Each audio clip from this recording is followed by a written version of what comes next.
Yesterday, today we are going to talk about reading from a file and writing the data into a file, generating the HTML file, classes and modules.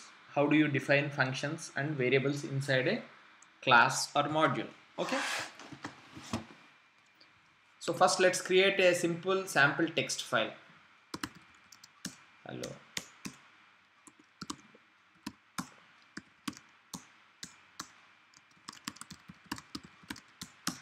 Okay. See, now I have a file with 3 lines. First line is world, hello. Second line is world. Third line is this is sample text file. Okay, like this I'm going to store it into a input.txt.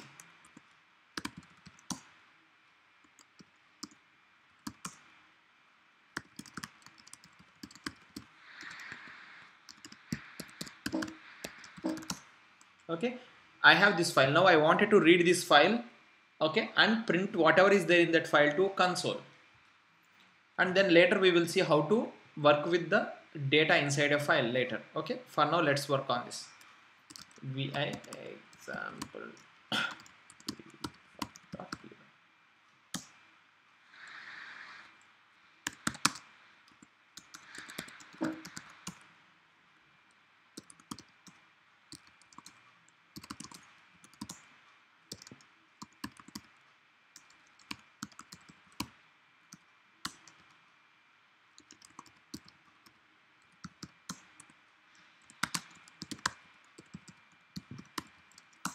Okay, so what are the basic operations we perform on a file when you want to read the content? Simple. First and foremost thing what we do is we open the file. After opening the file, we get all the lines and read line by line, and then we close the file. These are the basic operations what we perform. How do we perform? So first and foremost thing is opening a file. So open. In opening, what I do, I need to give whatever the file name it is, input.txt. okay. And what I wanted to do, read operation, so that you put it in single quotes with R as a read operation. Okay, here is the one. If your file name is constant, you put it in double quotes. If it is a variable, you pass that variable without double quotes. Okay, what does this open function is going to give you? This open function is going to return the list of lines, a list which will have all the lines information. Okay, so that is I'm calling as fh for now. Okay, now what I do, for line by line I wanted to read for line in fh, because fh is nothing but list of lines. Print line, not lion, it is line. Okay, and now close. I wanted to close that file because I am done reading line by line. What is the reference for that file? Reference for that file is nothing but my list or file header, I call it here, or list of lines. Okay, which returns the basic pointer for the first line or the list of lines. And as we know, Python will not have any semicolon at the end of the statement. Okay, let's write this file, close this file. Okay, example dot. First of all, you see these 3 lines which got printed. Okay, now what it is saying, this is invalid function, the way how we are using it. Let's fix that.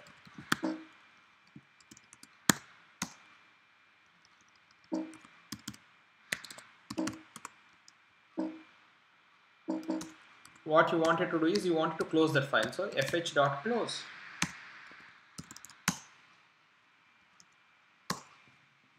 Okay, so now there is no complaint, so it printed line by line, but you see there is one additional new line character here, new line gap here.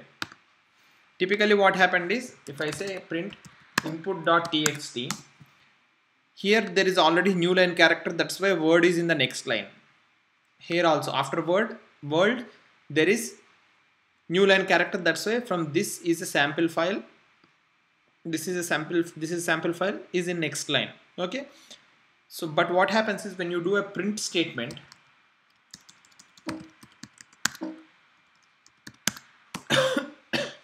when you use this print statement, by default it is going to insert another new line character. That's why you see another additional empty space, because other than just leaving additional new line character, nothing is been left over there. Okay.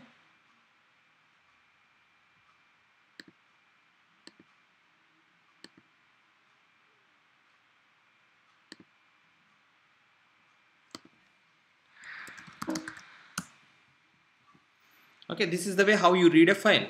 Now, how to write some content into a file.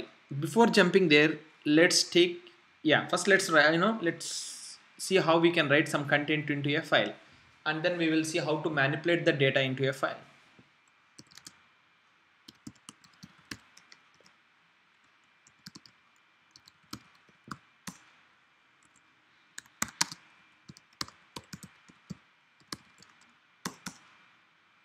Okay, same thing. To write into a file, first I need to open the file. Output.txt. Okay, what I'm doing, I'm performing a write operation. That's why I put it in single quotes W as a write operation. So for this also I'm keeping a name as file header. This is a variable. Simply consider that fh is a variable. Okay. Now what I need to do, file header dot write.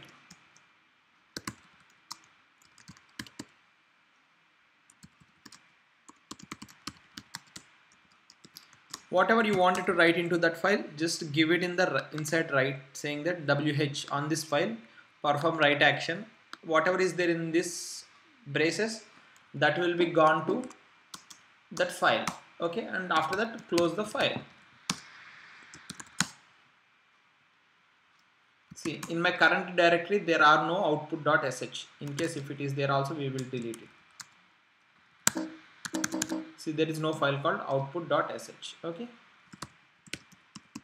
output.txt.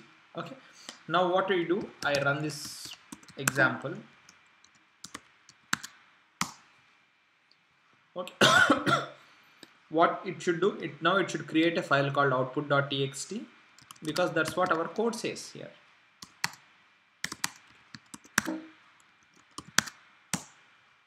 You see this? That, so let's do, I think let's clear it. Now you see there is a file which is called output.txt, which has been created just now, if you see the timestamp. Okay, so this is the way typically how you can write some content into a file. Okay, when you will be using this, see, this is very important. Even though you know a lot of concepts, you need to understand when you will be using these things, especially when you are performing testing. So when you are performing automation for testing, what will happen is sometimes you will have your input data which you need to be using for your test cases, might be in CSV file, comma separated file, or JSON file, or it could be XML file, something. So now you need to read the content from that file, use that data, and construct your test vectors and everything, and then you perform testing, and then you write the information into a log file, whether your test case is passing or failing. Or you can generate a report files. Generating a report file is nothing but writing your report into a file. So that's the reason you need to know how to read a file and how to write a file. Okay, is it clear for everyone? Okay, then now let's move on to some operations, like how you can manipulate some strings. Okay, because I was mentioning that we will use CSV file as a input file, right? Let's do one thing. Input.csv. What is CSV? CSV is nothing but comma separated file.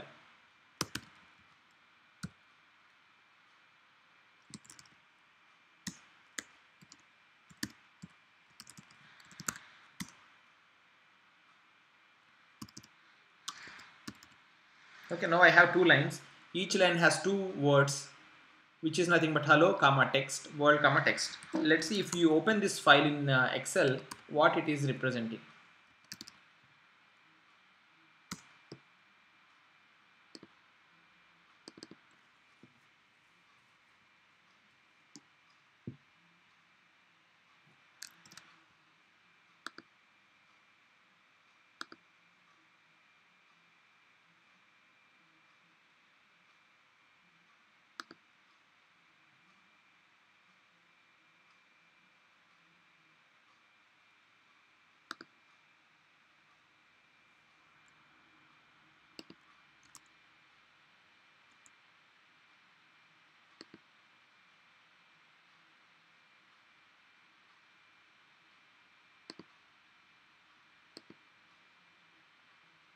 See this input.csv file.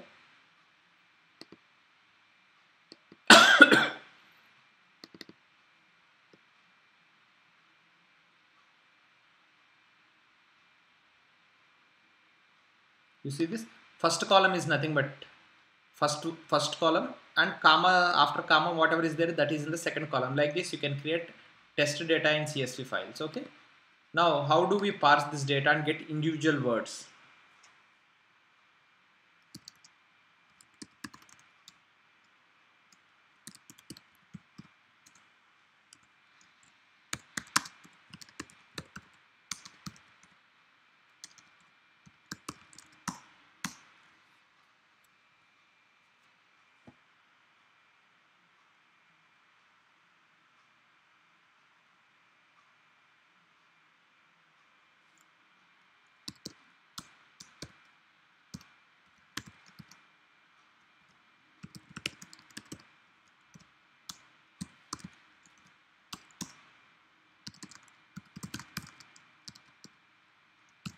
Same, like how you are reading a text file, same way you are going to read the CSV file. But interesting part here is how you separate the first line with a comma, how you remove your new line character.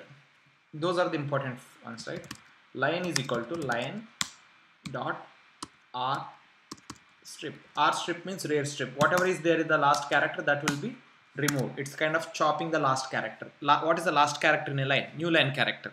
Even though it is not visible for us, always at the end of the line there will be new line character or end of line character. That's called. Okay. Now after doing that, now what I need to do, I need to split that each line with a comma. Okay. And whatever the data I'm going to get, I'm going to store it in the data. Okay.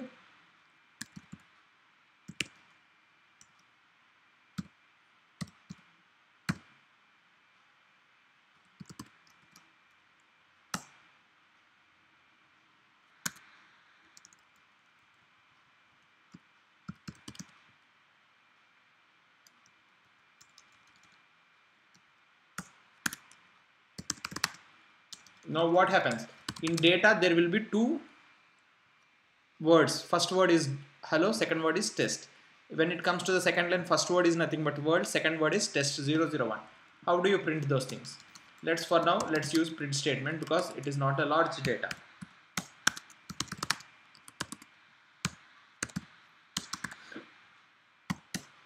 Once you are done with this, fh.close, that is to close the file whichever we open.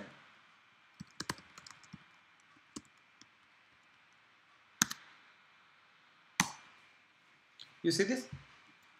Our input file.csv was something like this, but instead of this, what we did is we chopped the last new line character and we split this line with a comma and you printed everything. Like this, you can process any type of files. All you need to know is how you can manipulate the data, how you can interpret the data in that file. Okay. So typically we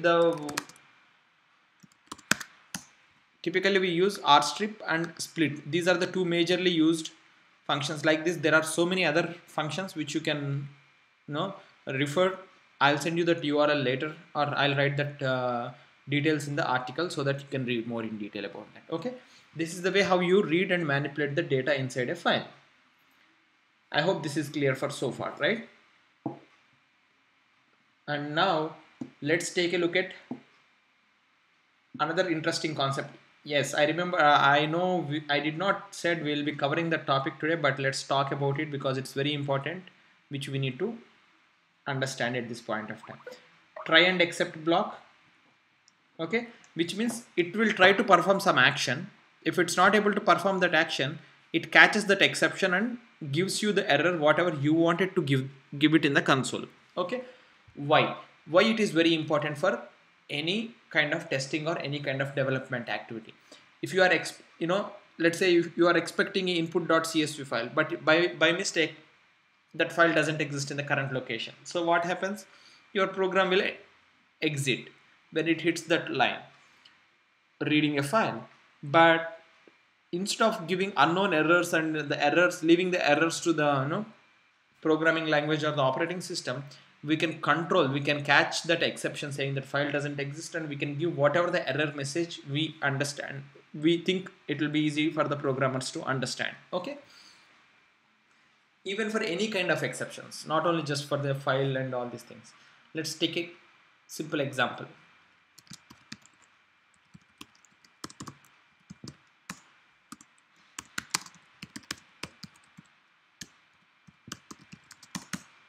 Okay, now I'm trying to open a file. Fh is equal to open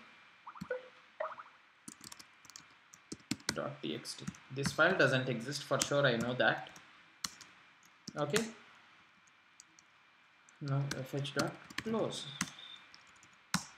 When I try to run this program, what happens? Let's see first.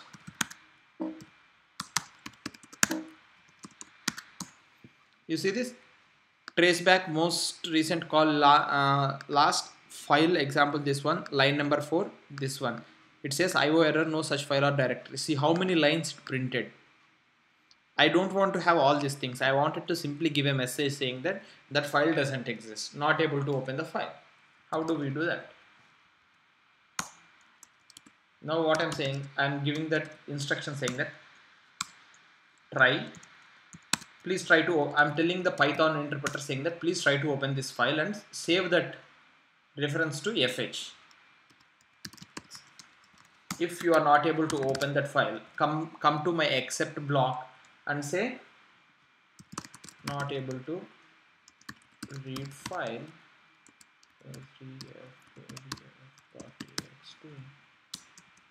Okay, and else means if you are able to open that file, then please close that file. I'm printing a message also, I am able to open the file. Okay,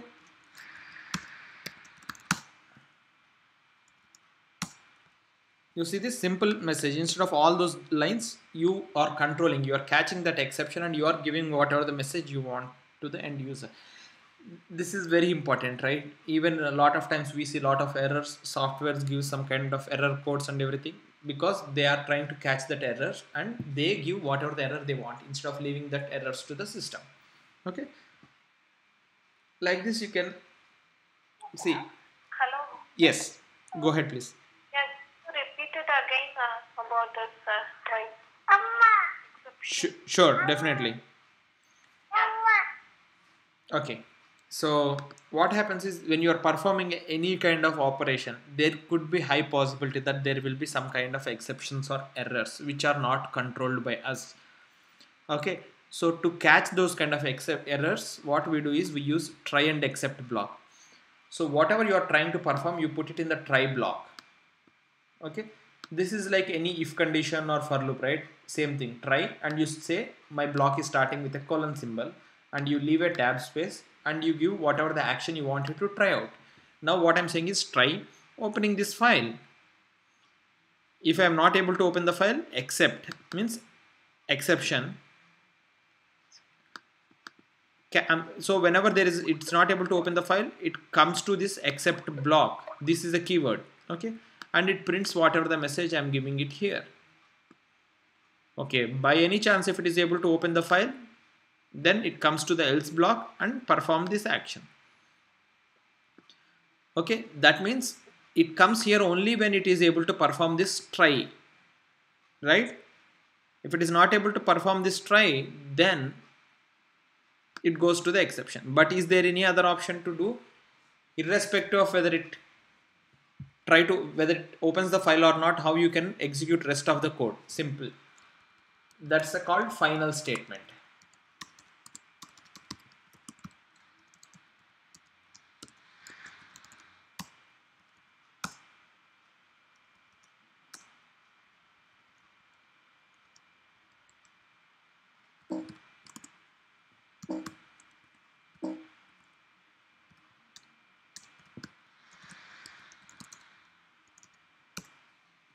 Okay, finally. So what it does is, even though it is not able to open the file, it comes to the finally block and it will execute rest of the code. Okay, this is the way how you can catch an exception and control the error messages, whatever you wanted to publish. Is it clear, Renuka? Yeah, Venkat. Clear. Okay, cool. Okay, Now we talked about, we discussed about try and accept block. Next step for us is, you know, I know most of us know that there is objective oriented programming concepts. I highly recommend you to read about objective oriented programming concepts on the internet. If not, we will discuss it in the future classes, but not now. But let's quickly say how you can define a class, how you can have a member functions, how you can have a member variables. Typically where we will be using it in general, if you want to develop a unique utility functions which can be used across multiple programs, that you wanted to define it as a libraries. Typically those kind of things will be defined in the classes and we will be using those things. Example, yesterday we used import sys, right? And then we said system.argv of 1, argv of 2, those are the variables which we try to access it, right? Like that we can perform. Okay, so that's one thing. But I recommend every one of you to go through the objective oriented, basic objective oriented concepts before moving to that class. Let's do one thing. Let's stop here today's class. Let's focus on reading, writing into your files and trying with try and accept block. Okay. And then move back, read about objective oriented programming, and tomorrow we will discuss about the classes and modules. Okay. Great then. So what we will do is, you can practice all the examples what I gave it in the previous class by giving the inputs from a file and printing that data, whatever you are printing into the console, into another file. Okay, these both operations you can do it in the same program, reading a file and writing into a different file. Okay, please go ahead and practice those examples and also read about objective oriented concepts. Okay, tomorrow we will discuss about classes, modules, and then we will talk about regular expressions also, pattern matching and regular expressions. Okay, team, then take off for today. Then have a great time. If you have any questions, please feel free to let me know.